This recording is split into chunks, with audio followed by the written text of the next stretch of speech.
Ya, record. Right. Dah lo.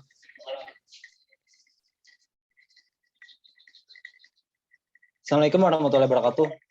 Perkenalkan kami dari kelompok 3 dengan saya Muhammad Firdaus dan dengan teman saya Maini dan Muhammad Aditya Renaldi dari kelas 5B Elektronik. Di sini kami akan menjelaskan tentang konsep sumber ajaran Islam dalam Al-Quran.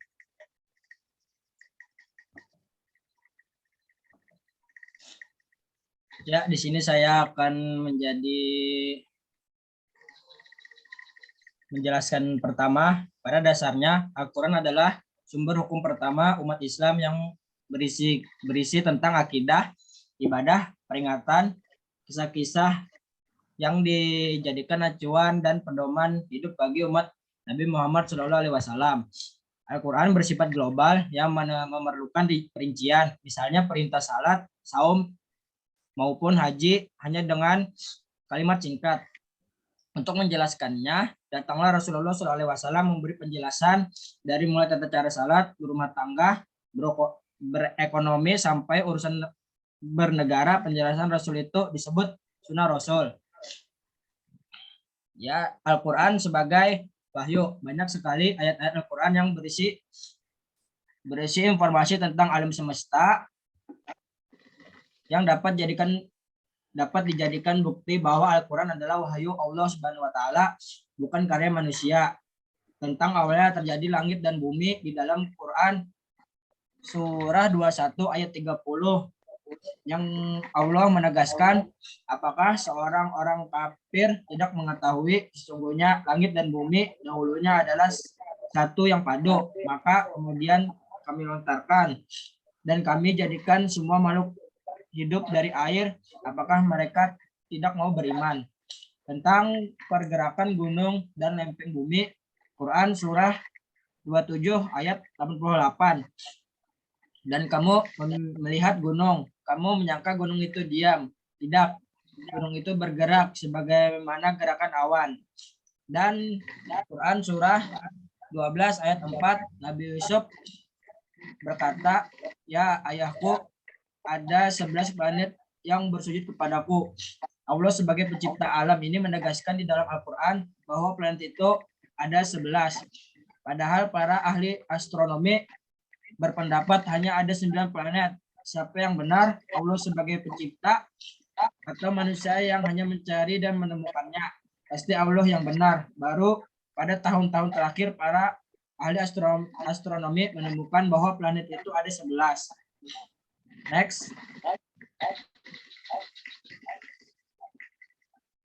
Muhammad Aditya Renaldi.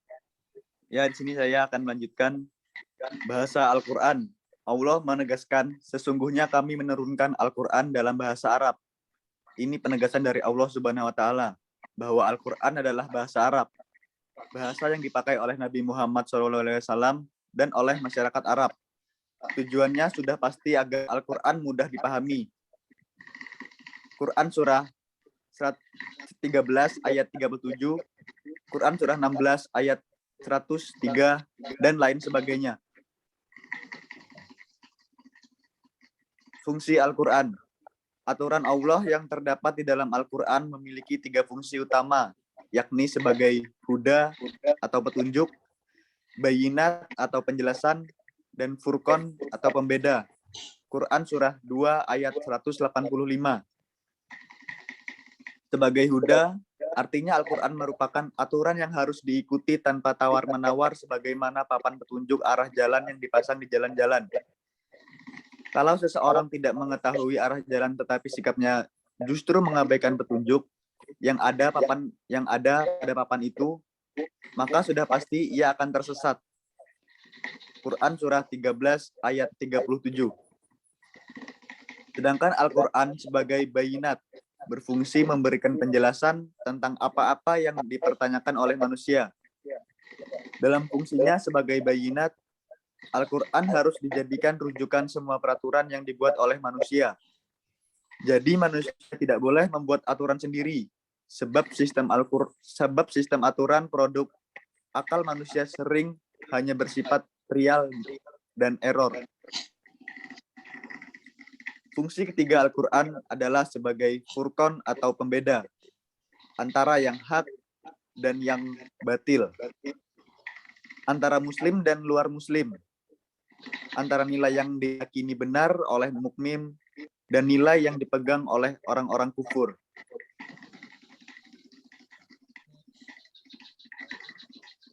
Berikutnya cara menafsirkan Al-Quran.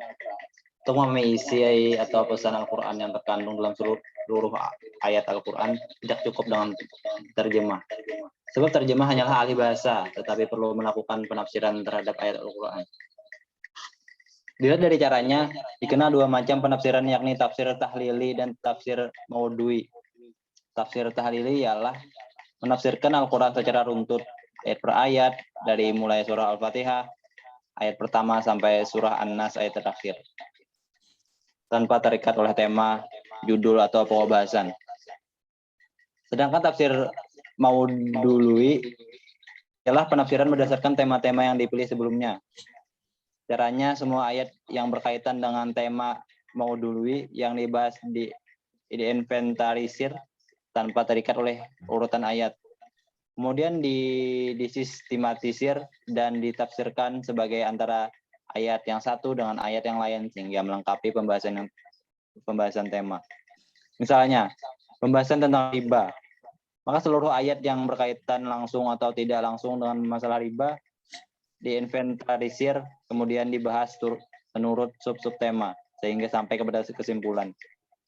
Dilihat dari pendekatannya, tafsir terbagi dua, yaitu tafsir bi'al-ma'tsur dan tafsir bi'al-ma'qul. Yang dimaksud tafsir bi'al-ma'tsur ialah penafsiran ayat dengan ayat atau dengan hadis. Inilah cara tafsir terbaik. Sedangkan tafsir bi'al-ma'qul adalah penafsiran Al-Quran dengan logika. Tafsir kedua ini sering juga disebut tafsir bi'ar-rayyi. Jadi yang dimaksud dengan tafsir bi'ar-rayyi adalah penafsiran Al-Quran dengan menggunakan dalil-dalil logika.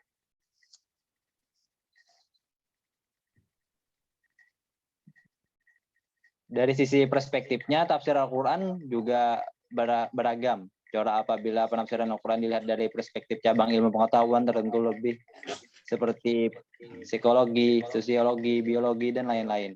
Maka disebut juga tafsir bi'ilmi. Sedangkan apabila didekati dari perspektif tasawuf disebut tafsir tasawuf. Terima kasih telah memperhatikan dikat rumah. Ya mungkin Salah hilap mohon maaf.